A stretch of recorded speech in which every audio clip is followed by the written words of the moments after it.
Article right to freedom, D for right to freedom of religion, article 25-28 అండి. So 25 వచ్చేసి మన conscience ప్రకారం, మన మనస్సాక్షి ప్రకారం మన ఇష్టమైన దేవుణ్ణి ఆర్ మతాన్ని, రిలీజియన్ని మనం నమ్మొచ్చు. ఓకేనా, ఆర్టికల్ 25 చెప్తుంది. ఆర్టికల్ 26 వచ్చేసి రిలీజియస్ అఫైర్స్. ఓకేనా, రిలీజియస్ అఫైర్స్ చేసుకునే హక్కు మనకుంది. అంటే లైక్ మనం మన రిలీజియన్ని ప్రమోట్ చేసుకోవచ్చు, దాన్ని మేనేజ్ చేసుకోవచ్చు, అంటే లైక్ దాన్ని నడిపించవచ్చు, డబ్బులు ఇవ్వచ్చు, మనం అంటాం కదా చందాలు, అట్లా ఇవ్వచ్చు, ఏదైనా చేయొచ్చండి ఆర్టికల్ 26 ప్రకారం. ఆర్టికల్ 27 ప్రకారం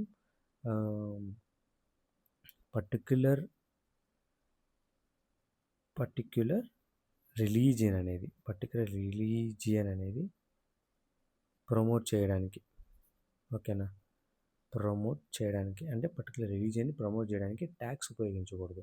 అంటే ఇప్పుడు గవర్నమెంట్ పరంగా అన్నీ మన ఇప్పుడు సెక్యులర్ కంట్రీ కదా, సో దాని పరంగా ఏ రిలీజియన్కి అయినా కూడా ఈక్వల్గానే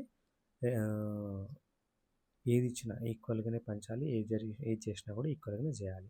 ఓకేనా, పర్టికులర్గా ఒక గవర్నమెంట్ సెక్టర్ నుంచి ఒక పర్టికులర్ ఫండ్ కానీ ఏమైనా కానీ ప్రమోట్ చేయదు ఆర్టికల్ 27 ప్రకారం. ఓకేనా, నెక్స్ట్ వచ్చేసి ఆర్టికల్ 28 సర్టెన్ ఎడ్యుకేషనల్ ఇన్స్టిట్యూషన్స్లో రిలీజియస్ ఇన్స్ట్రక్షన్స్ని సంబంధించి ప్రొవిజన్స్. ఇక్కడ ఒక పాయింట్, ఇండియా ఒక పర్టికులర్ రిలీజియన్ని అఫీషియల్గా రిలీజియన్గా పెట్టుకోకూడదు. ఓకేనా, పెట్టుకోదు. అందరికీ తమ రిలీజియన్ని ప్రొఫెస్ చేసుకోవచ్చు, ప్రాక్టీస్ చేసుకోవచ్చు, అంటే లైక్ నమ్మొచ్చు, ఆ రిలీజియస్లో ఉన్న ప్రొవిజన్స్ని ఫాలో అవ్వచ్చు, అంటే రూల్స్ మనం అంటాం కదా సంస్కృతి సాంప్రదాయాలు అవి ఫాలో అవ్వచ్చు, ఆ రిలీజియన్, ఆ మతాన్ని ప్రచారం చేసుకోవచ్చు. ఎవరికైనా హక్కు ఉంది, చేసుకునే కాన్స్టిట్యూషనల్ ప్రొటెక్షన్ కూడా ఉందన్నమాట. So subject to constitutional restrictions. ఓకేనా, ఆర్టికల్ 28 ఏంది, ఎడ్యుకేషనల్ ఇన్స్టిట్యూషన్స్ రిలీజియస్ ఇన్స్ట్రక్షన్స్కి సంబంధించి, అంటే లైక్ ఒక మైనారిటీ స్కూల్ పెట్టుకోవచ్చు, ఒక క్రిస్టియన్ స్కూల్ పెట్టుకోవచ్చు, ఒక హిందూ స్కూల్ పెట్టుకోవచ్చు. అందులో వాళ్ళ దేవుడిని ప్రచారం చేసుకోవచ్చు, వాళ్ళ దేవుడిని సంబంధించిన ఆచారాన్ని ఫాలో చేయొచ్చు. అండ్ ఇది ఓన్లీ ప్రైవేట్ అండి, అంటే లైక్ ఏ మతం వాళ్ళకి ఆ మతం అది. ఓకేనా, కాబట్టి వాళ్ళు దాంట్లో ఫండ్స్ ఇచ్చుకోవచ్చు, నడిపించుకోవచ్చు, ఏవైనా చేసుకోవచ్చు. ఓకే, సో ఆర్టికల్ 28 ఇది. నెక్స్ట్ వచ్చేసి 5th వన్ వచ్చేసి ఎరెట్సిఆర్లో సి, కల్చర్ అండ్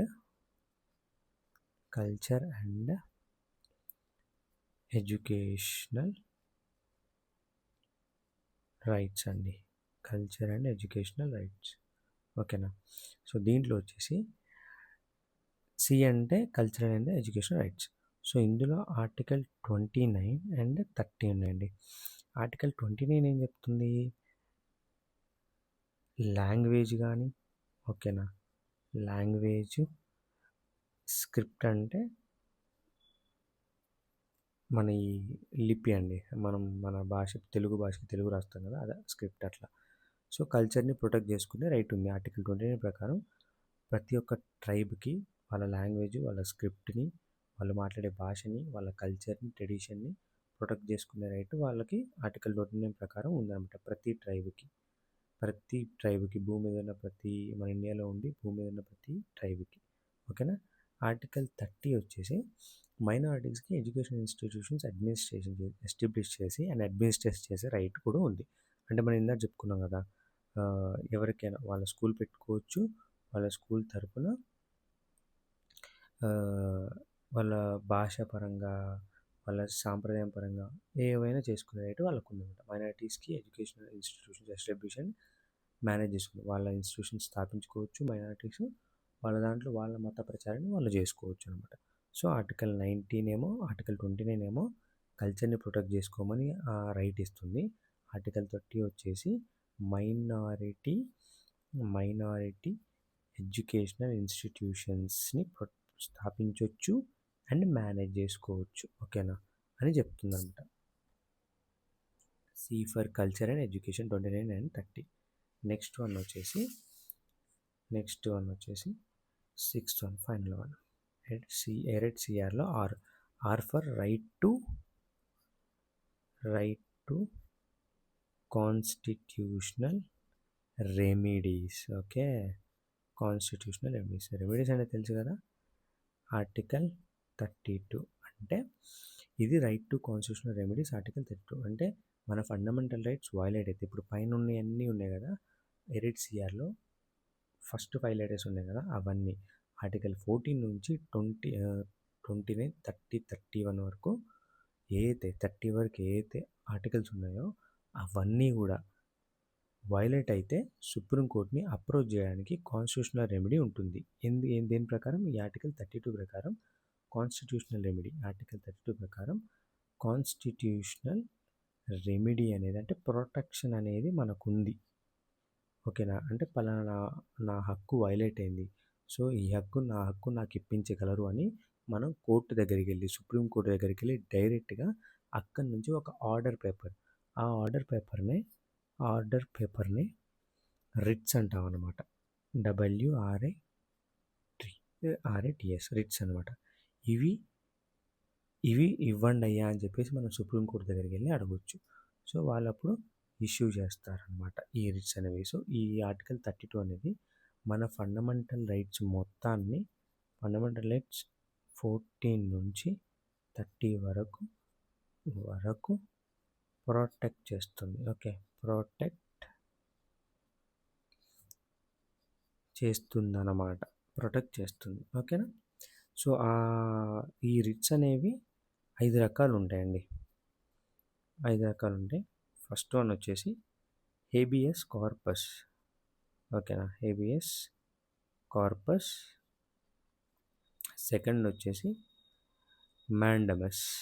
ఓకేనా, మ్యాండమస్. థర్డ్ వచ్చేసి సెరిష్యూరరీ. ఓకేనా, సెరిష్యూరరీ. ఓకేనా.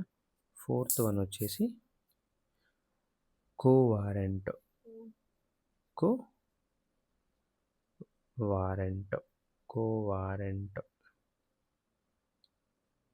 ఓకేనా, కోవారెంట్. సో ఈ ఆర్టికల్ని 32 అండి. డాక్టర్ బిఆర్ అంబేద్కర్ ఈ ఆర్టికల్ని ఆర్టికల్ 32ని heart and soul of the constitution అని వర్ణించారనమాట.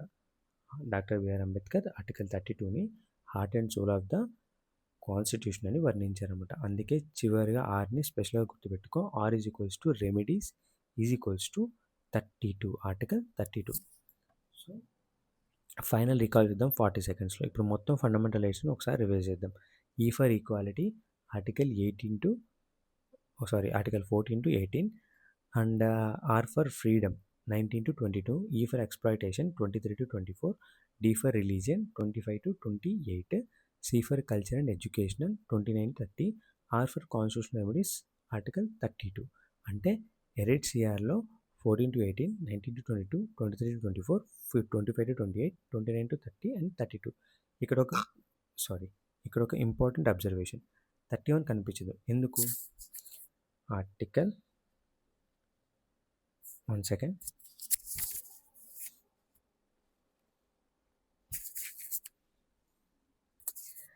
31 కనిపించదు. ఎందుకంటే ఇది రైట్ టు ప్రాపర్టీ ఫండమెంటల్ రైట్గా ఉండేది. ఓకే, ఇప్పుడు లేదు, ఇప్పుడు తీసేశారు. ఎందుకంటే ఇప్పుడు దీన్ని ఆర్టికల్ 300A కింద చేర్చారు. ఓకే, 44th కాన్స్టిట్యూషనల్ అమెండ్మెంట్ చేసి ఈ ఆర్టికల్, ఎందుకంటే రైట్ టు ప్రాపర్టీ ఆర్టికల్ అనేది 31 ఫండమెంటల్ రైట్గా ఇప్పుడు లేదు. 44 కాన్స్టిట్యూషనల్ అమెండ్మెంట్ తర్వాత right to property fundamental right status కోల్పోయి ఆర్టికల్ 300A కింద కాన్స్టిట్యూషనల్ ఆర్ లీగల్ రైట్గా మారిందనమాట. సో ఇదనమాట. సో ఫ్రెండ్స్, ఫండమెంటల్స్ మొత్తం చదవాల్సిన పెద్ద లిస్ట్లా అనిపించిన ఒక్క సింపుల్ ట్రిక్తో గుర్తుంటే చాలు. అదే alright CR, equality, freedom, exploitation, religion, culture and remedies. So next time ఎగ్జామ్లో ఫండమెంటల్ రైట్స్ క్వశ్చన్ కనిపిస్తే ముందే ఎరైట్ సిఆర్ గుర్తించుకోండి, ఆన్సర్ ఆటోమేటికల్గా రీకాల్ అయిపోతుంది. ఓకే, సో ఇప్పటివరకు నా వీడియో చూసినందుకు చాలా థ్యాంక్ యూ. ఈ వీడియోలో మీకు కొంచెమైన ఇన్ఫర్మేషన్ మీకు యూస్ఫుల్ అనిపిస్తే please do like, subscribe and comment చేయండి. అండ్ మీకు కావాల్సిన టాపిక్స్ ఏవైతే ఉన్నాయో అవన్నీ కామెంట్ చేయండి. డెఫినెట్లీ నేను ఇంతే ఈజీగా మరిన్ని మంచి ట్రిక్స్ తోటి మీ ముందుకు మన నెక్స్ట్ వీడియోతో ఆ టాపిక్తోని మీ ముందుకు తీసుకొస్తా. సో ఈ వీడియోని మీ ఫ్రెండ్స్కి కానీ ఇంకా కాంపిటేటివ్ ఫీల్డ్లో ఉన్న ఎవరికైనా కానీ షేర్ చేయండి. అండ్ మీ ఫ్రెండ్స్ ఎవరు ఉంటే వాళ్ళకు కూడా చేయండి, ఎందుకంటే వాళ్ళకు కూడా వాళ్ళ ఫండమెంటల్స్ తెలియదు కదా. సో అదండి. So thank you so much and meet you in the next part. Thank you.